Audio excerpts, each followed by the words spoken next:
আচ্ছা, আমার কথা শোনা যাচ্ছে আশা করি। বেশ।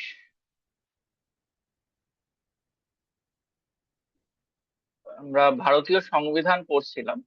ভারতীয় সংবিধানে আমরা আগের দিন রাষ্ট্রপতি পড়েছি। রাষ্ট্রপতির ক্ষমতা, কাজ, এগুলোকে খুব সংক্ষেপে বোঝার চেষ্টা করেছি আর কি। তো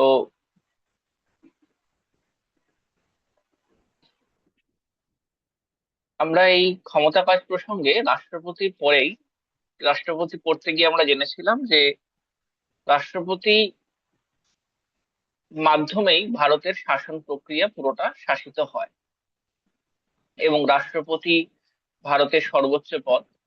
সেই রাষ্ট্রপতির ক্ষমতার মধ্যে আমরা দেখেছিলাম তার আইন বিষয়ক ক্ষমতা রয়েছে, তার শাসন বিষয়ক ক্ষমতা রয়েছে, তার বিচার বিষয়ক ক্ষমতা রয়েছে, তার বিভিন্ন জায়গায় তার বিচরণ রয়েছে আর কি আমরা দেখেছি।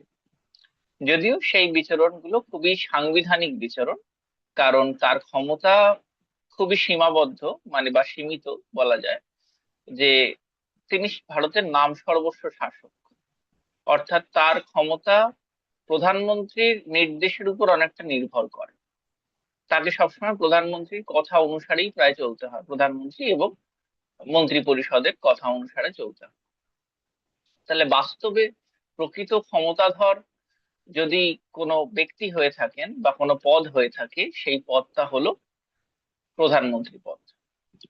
এবার ভারতের আমরা যুক্তরাষ্ট্রের ব্যবস্থা, ভারতে ভারতে প্রত্যেকটা রাজ্যে আলাদা আলাদা মুখ্যমন্ত্রী রয়েছে, এবং ভারতের কেন্দ্রের সর্বোচ্চ শীর্ষে রয়েছে রাষ্ট্রপতি। রাষ্ট্রপতি নাম সর্বস্ব শাসক, কিন্তু প্রকৃত শাসক হলেন প্রধানমন্ত্রী। এই প্রধানমন্ত্রী কে হতে পারেন?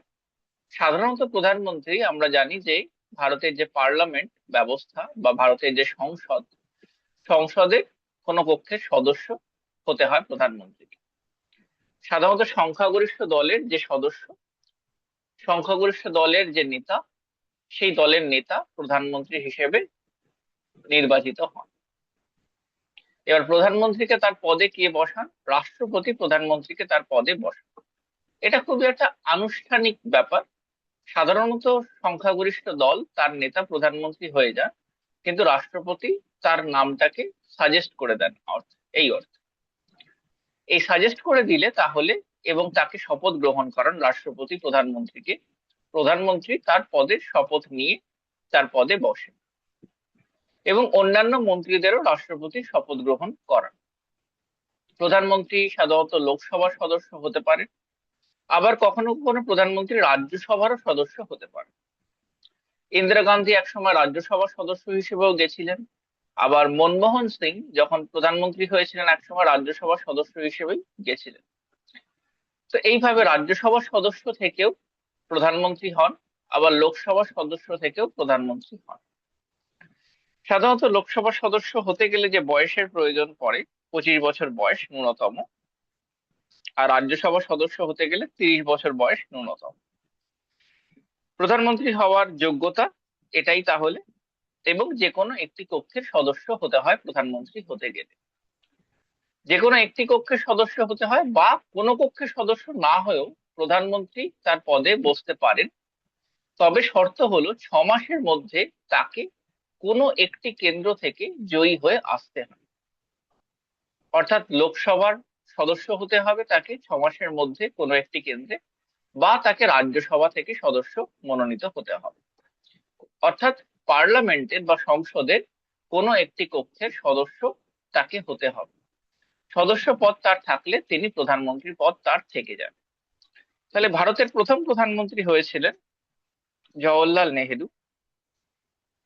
এবং পরপর যদি আমি প্রধানমন্ত্রীগুলোর নাম বলি, প্রধানমন্ত্রীদের নাম বলি, তাহলে জওহরলাল নেহেরু 1947 থেকে 1964 সাল অবধি প্রায় 17 বছর ভারতের প্রধানমন্ত্রী ছিলেন। তারপরে লাল বাহাদুর শাস্ত্রী প্রধানমন্ত্রী হয়েছিলেন, যদিও মাঝখানে জওহরলাল নেহেরুর আকস্মিক মৃত্যু হয়ে গেছিল বলে মাঝখানে অস্থায়ী প্রধানমন্ত্রী হয়েছিলেন গুলজারিলাল নন্দা। তারপরে লাল বাহাদুর শাস্ত্রী খুব সীমিত সময়ের জন্য প্রধানমন্ত্রী হন, 2 বছরের জন্য। তারপরে ইন্দিরা গান্ধী প্রধানমন্ত্রী হন 1966 থেকে 1977 অবধি। তারপরে কংগ্রেস সরকার চলে যায়, এবং কংগ্রেস সরকারের পরবর্তীকালে জোট সরকার, জনতা সরকার, জনতা দলের নেতৃত্বে, সেখানে প্রধানমন্ত্রী হন মোরারজি দেশাই। 1977 থেকে 1979 পর্যন্ত 2 বছর চলে এই জোট সরকার। তারপরে ইন্দিরা গান্ধী আবার প্রধানমন্ত্রী হন 1980 থেকে 84। ইন্দিরা গান্ধী প্রধানমন্ত্রী হন।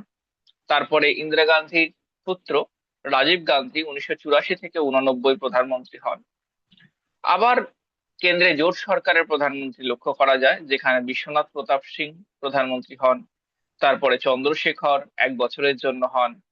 নরসিমা রাও আবার 4 বছর থেকে 4.5 বছরের মতন প্রধানমন্ত্রী ছিলেন। তারপরে আবার এইচ ডি দেবেগৌড়া অল্প সময়ের জন্য 2 বছরের জন্য প্রধানমন্ত্রী হন। অটল বিহারী বাজপেয়ী পূর্ণ সময়ের জন্য প্রধানমন্ত্রী হয়েছেন 1998 থেকে 2004। তারপরে তিনবার 2004 থেকে মানে দুবার 2004 থেকে 2009 মনমোহন সিং, এবং 2009 থেকে 2014 মনমোহন সিং, ডক্টর মনমোহন সিং প্রধানমন্ত্রী হয়েছে। তারপর নরেন্দ্র মোদী 2014 থেকে 2026 এই অবধি, এখনো অবধি প্রধানমন্ত্রী আছে। তাহলে বর্তমানে প্রধানমন্ত্রীর ক্ষমতা আর কাজ কি আমরা এক এক করে দেখি। খুব সহজভাবে বললে প্রধানমন্ত্রী হলেন ভারতের প্রকৃত শাসক, এবং তার নেতৃত্বাধীনেই একটা কাউন্সিল অফ মিনিস্টার্স বা মন্ত্রী পরিষদ কেন্দ্রের এই শাসন সংক্রান্ত ক্ষমতা পরিচালনা করে। পদাধিকার বলে প্রধানমন্ত্রী হলেন ক্যাবিনেটের নেতা ও মুখ্য প্রশাসক। ক্যাবিনেট মানে মন্ত্রী পরিষদ। এই মন্ত্রী পরিষদের অল্প কয়েকজন গুরুত্বপূর্ণ মন্ত্রীদের নিয়ে তৈরি হয় ক্যাবিনেট। সেখানে হতে পারে বিদেশ মন্ত্রী, সুরক্ষা মন্ত্রী, অর্থমন্ত্রী, বা গৃহমন্ত্রী, আহ, এদেরকে নিয়ে, বা হোম মিনিস্টার, এদেরকে নিয়ে এই ক্যাবিনেট তৈরি হয়। এই ক্যাবিনেটের সঙ্গে আলোচনা করে প্রধানমন্ত্রী তার কাজ করেন। একই সাথে তিনি ভারতের জনগণ ও সর্বসাধারণের নেতা বলেও পরিচিত হন। প্রধানমন্ত্রী রাষ্ট্রপতির প্রধান পরামর্শদাতা হিসেবে কাজ করেন, অর্থাৎ রাষ্ট্রপতিকে প্রধান, আমরা আগের দিন জেনেছি রাষ্ট্রপতির কাজগুলো কি কি, এবং রাষ্ট্রপতিকে তিনি বিভিন্ন কাজ করতে বলেন অনেক সময়, বা নির্দেশ দেন, এবং রাষ্ট্রপতির সঙ্গে পরামর্শ করে কাজ করেন। প্রধানমন্ত্রীর দ্বারা পরিচালিত মন্ত্রী পরিষদের পরামর্শ অনুসারে রাষ্ট্রপতি তার সকল প্রকার দায়িত্ব পালন করতে বাধ্য থাকেন। প্রধানমন্ত্রী দেশের রাষ্ট্রপতি ও মন্ত্রিসভার মধ্যে মূল সংযোগের ভূমিকা পালন করেন। প্রধানমন্ত্রী দেশের পররাষ্ট্র নীতি সংক্রান্ত বিষয়গুলোর পরিচালনার ভারপ্রাপ্ত, এবং প্রয়োজন অনুসারে তিনি এক্ষেত্রে অগ্রাধিকার ও কৌশল পরিবর্তনের বিষয় নির্দেশ দিয়ে থাকেন। রাষ্ট্রের প্রতিরক্ষা ব্যবস্থা সুদৃঢ়করণের জন্য প্রয়োজনীয় পদক্ষেপ গ্রহণ প্রধানমন্ত্রীর অন্যতম দায়িত্ব। এছাড়া তিনি জাতীয় ঐক্য ও সংহতি রক্ষার উদ্দেশ্যে বিশেষ ব্যবস্থা গ্রহণ করে থাকেন। প্রধানমন্ত্রী রাষ্ট্র বিষয়ক বিভিন্ন প্রশাসনিক নীতি প্রবর্তন করেন, এবং প্রয়োজনে সেগুলো পরিবর্তনও করে থাকেন। বিভিন্ন প্রকল্প ঘোষণা করছে রাষ্ট্রে, এবং সেগুলোকে পরিবর্তন করে থাকছে।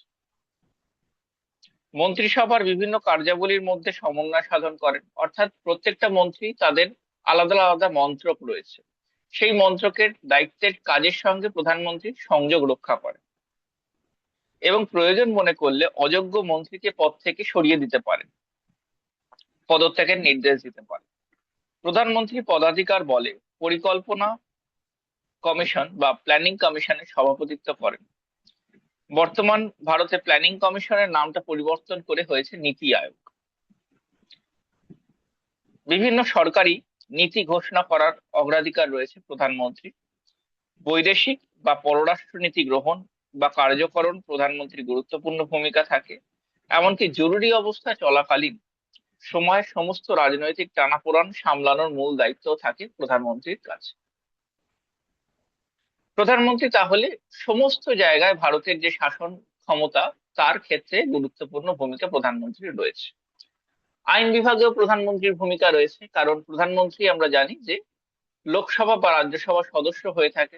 তাহলে যখন লোকসভায় সরকারের পক্ষ থেকে যখন ডিফেন্ড করতে হয় বিরোধী পক্ষকে, তখন সরকারের পক্ষ থেকে উত্তর দিয়ে থাকেন প্রধানমন্ত্রী নিজেই লোকসভার ক্ষেত্রে। এছাড়াও জনগণের কাছে প্রধানমন্ত্রীর একটা দায়বদ্ধতা থাকে, সেখানে প্রধানমন্ত্রী একটা নির্দিষ্ট দলের প্রতিনিধিত্ব করছেন, সেটা যে কোনো রাজনৈতিক দলের দিক থেকে হতে পারে, তাই রাজনৈতিক দলকে ডিফেন্ড করার কাজও কিন্তু প্রধানমন্ত্রীর থাকে।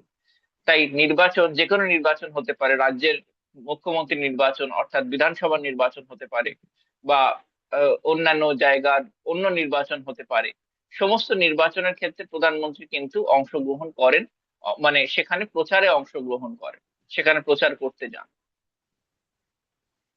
এই প্রধানমন্ত্রীর কাজ সামলানোর জন্য একটা আমলাতান্ত্রিক দপ্তর রয়েছে, যে দপ্তরটাকে বলা হয় পিএমও বা প্রধানমন্ত্রীর অফিস, প্রাইম মিনিস্টার অফিস।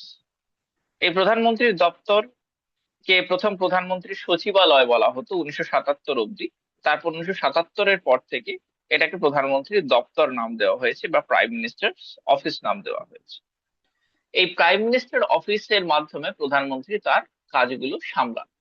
তাহলে এই মোটামুটি প্রধানমন্ত্রীর কাজ। প্রধানমন্ত্রী তাহলে রাষ্ট্রপতির যে কাজগুলো আমরা পড়েছিলাম, সেই রাষ্ট্রপতির যে কাজগুলো লেখা রয়েছে, রাষ্ট্রপতি আসলে নিজে করেন না, সেগুলো আসলে প্রধানমন্ত্রী তাকে নির্দেশ দেন এবং রাষ্ট্রপতি সেগুলো করেন।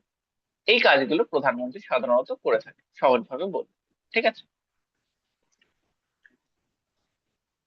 তাহলে দেখো, প্রধানমন্ত্রী নিয়ে তোমাদের কোনো প্রশ্ন থাকলে বলো, আমি উত্তর দিচ্ছি।